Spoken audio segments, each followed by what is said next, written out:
ধ্বংস হয়ে গেলাম।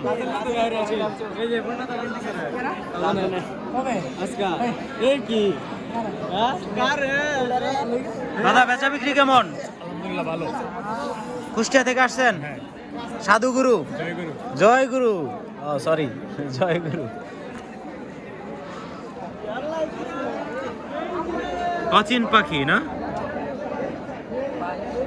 কেডাই অচিন পাখি? মাল্লা অচিন পাখি হচ্ছে একটা ব্র্যান্ড, এর কর্ণধার হচ্ছে মুর্শিদুল মিরাজ ভাই।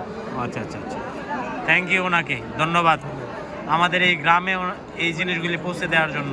মুর্শিদুল মিরাজ ভাইয়ের পক্ষ থেকে আপনাদের হ্যাঁ, মুর্শিদুল মিরাজ ভাইয়ের পক্ষ থেকে আপনাদেরকে ধন্যবাদ। হ্যাঁ, থ্যাংক ইউ।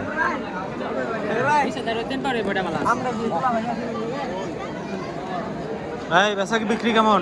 আলহামদুলিল্লাহ ভাই, অনেক সুন্দর ভাই, অনেক সুন্দর। বেচা কিনা হয়েছে কিছু? আলহামদুলিল্লাহ, বসো অনেক বসো, সুন্দর। গুড। বই বিক্রি চলতেছে না? কালকে থেকে অনেকটা ভালো হয়েছে আজকে। হ্যাঁ, তার মানে মানুষ বই কিনতেছে। জি আলহামদুলিল্লাহ, আজকে অনেক কিনতেছি। ভাই বিক্রি কেমন? অনেক ভালো, প্রায় শেষ। শেষ পর্যায়ে সব বই নিয়ে নিছে মানুষ, মানুষ বই পড়তেছে তাইলে না? ভালো ভালো বই আছে তো। জাপান যাত্রী, রবীন্দ্রনাথ ঠাকুর।